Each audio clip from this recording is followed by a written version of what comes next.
Hello everyone, good morning. সকালটা শুরু করেছি মায়ের দর্শন দিয়ে। তো আজকে সারাদিন ঘোরাঘুরি প্ল্যান ছিল। তো দিনটা শুরু করলাম মাকে দর্শন করে। 9টা সাড়ে 9টার ভিতর আমাদের পুজোটা কমপ্লিট হয়ে যায়। তো তারপরে আমাদের একটু খিদে পেয়েছিল। তো আমরা পাশেই একটা রেস্টুরেন্টে গিয়েছিলাম, যেখানে অর্ডার দেওয়া হচ্ছিল হিঙের কচুরি আর ঘুগনি।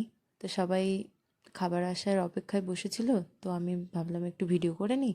তাই সবাই একটু হাই হ্যালো করলো। এই যে খাবার চলে এসেছে, আমাদের হিঙের কচুরি আর ঘুগনি, আর নিশা খাচ্ছিল ধোসা। তো সবাই মন দিয়ে খাবার খাচ্ছিল, আর এদিকে ইনি দিকে হঠাৎ করে দাঁড়িয়ে পড়েছে। ইনি করছিলেন ভিডিও। তো আমি একটু ভিডিও করে নিয়েছি। যাই হোক, তারপরে খাওয়া শেষে আমরা একটু ছবি তুলে নিলাম। তারপরে চলে গেলাম লঞ্চ ঘাটের দিকে। তো আমি এদিকে ভিডিও করছি, সবাই দেখছে আমাকে ছেড়ে আগে চলে যাচ্ছে। দেখো কতটা আগে চলে গেছে। যাই হোক, আমি গিয়ে দেখছি এখানেও শম্পা দাঁড়িয়ে দাঁড়িয়ে ভিডিও করছে। তা আমি একটু ভিডিও করে নিলাম। তারপরে আমি ভিডিও করতে করতে একটু এগিয়ে গেলাম, দেখলাম আমাদের টিকিট কাটা হয়ে গেছে। তো তারপরে আমরা চলে গেলাম ভেতরের দিকে। তো দেখছি ভেতরে প্রচণ্ড ভিড়, আর সেদিন ছিল রবিবার। দেখো কত ভিড় হয়েছে। তো আমরা অনেক কষ্টে ওখান থেকে বেরিয়ে হাঁটছি, হেঁটে হেঁটে যাচ্ছি। তো তারপরে আমরা এটাকে কি বলে, ভ্যাসাল বলে, ভ্যাসালে উঠে পড়লাম। তো তারপরে আমরা একটু ভিডিও করে নিলাম, আর এদিকে নিশা যায় না কি ভাবছে, ও এদিকে তাকাচ্ছেই না। তো তারপরে এই যে আমরা সবাই ছবি তুলছি, আর ইনি জানি না কি করছেন। ইনি একটু মুচকি মুচকি হাসছেন, আসলে সাইডে একটা মেয়েকে দেখছিলেন। তো তারপরে একটু ছবি তুলে নিলাম। তারপরে নেমে গেলাম আমরা বেলুড় মঠে, যেখানে গিয়ে আমি কাউকেই খুঁজে পাচ্ছি না, কোথায় সবাই চলে গেল। তো দেখছি ওনারা অনেক আগে গিয়ে দাঁড়িয়ে রয়েছেন, এই যে স্যার দাঁড়িয়ে রয়েছে।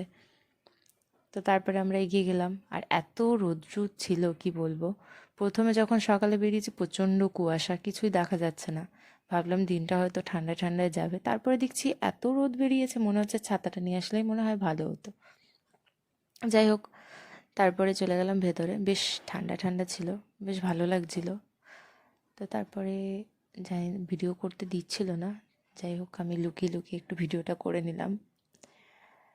তো সবাই আগে আগে হাঁটছে আর আমি পিছনে পিছনে যাচ্ছি। এই হয়, ভিডিও করতে গেলে সবাই আগে চলে যায় ছেড়ে, আর আমি পেছনে থেকে যাই। যাই হোক, এখানে আর ভিডিও করা যাবে না, আমি ক্যামেরাটা অফ করে দিলাম। তো এখান থেকে বেরিয়ে আমরা গঙ্গার পাড় ধরে হেঁটে গেলাম। এটা ছিল যেখানে প্রসাদ দেওয়া হয়, প্রসাদ যেখানে দেওয়া হচ্ছিল সেদিকে। তারপরে আমরা চলে এলাম সেখানে।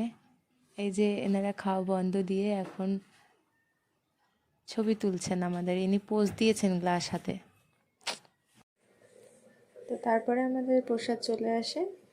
প্রসাদে খিচুড়ি ছিল, খুবই টেস্টি ছিল। তারপরেও অনেক কিছু দেওয়া হয়েছিল, পায়েস। তো আমি নিতে ভুলে গেছি। কিছু দূর যাওয়ার পরে দেখা গেল পেয়ারা। তো সবাই ভাবলো তাহলে পেয়ারা মাখা খাওয়া যাক। তো তারপরে পেয়ারা মাখা করতে বলা হলো দাদাকে। তো ততক্ষণ আমি একটু ভিডিও করে নিলাম। দাদা পেয়ারা মাখা করুক। তোমরা যে যে আমার ভিডিও দেখছো সবাই একটা লাইক করো আর কমেন্ট করো, জানিও যে কার কার ভিডিওটা কেমন লেগেছে। তো তারপর আমাদের পেয়ারা মাখা হয়ে গেছে।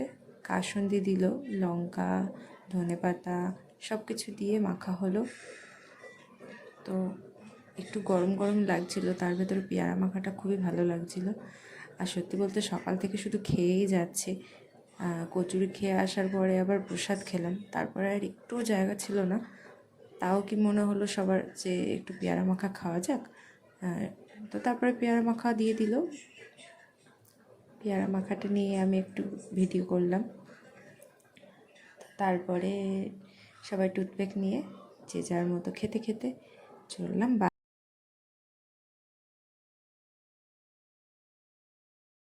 তো তারপরে আমরা খেতে খেতে বাসের উদ্দেশ্যে রওনা দিলাম। বাসে উঠলাম, কিছু দূর যাওয়ার পরে হাওড়া ব্রিজে পৌঁছালাম। তো তখন একটু ভিডিও করে নিলাম। তো আমার খুব বোরিং লাগছিল, যার জন্য আমি একটু ভিডিও করে নিলাম। নিশাকে দেখো, নিশা তো মনে হচ্ছে মাওবাদী আরের, এনারা তো ঘুমিয়েই পড়েছেন, আমি তো দেখতেই পাইনি। তারপরে সোজা চলে গেলাম ভিক্টোরিয়াতে, সবার টিকিট কাটা হয়ে গেছে। তারপরে আমরা ভেতরে প্রবেশ করলাম, তারপরে ছবি তুললাম, ভিডিও করলাম, তারপরে চলে গেলাম সন্ধ্যায় আমরা একটা রেস্টুরেন্টে পার্ক স্ট্রিটে। তো সেখানে আমরা সন্ধ্যাতেই ডিনার কমপ্লিট করবো ভাবলাম। তো ডিনার মানে হালকা পাতলা কিছু খাওয়া হবে, কারণ সবারই খিদে সেরকম পায়নি। তো চাউমিন অর্ডার করলো, চাউমিন খেয়ে যে যার বাড়ির উদ্দেশ্যে রওনা দিলাম। আজকের মতো ভিডিওটা এটুকু।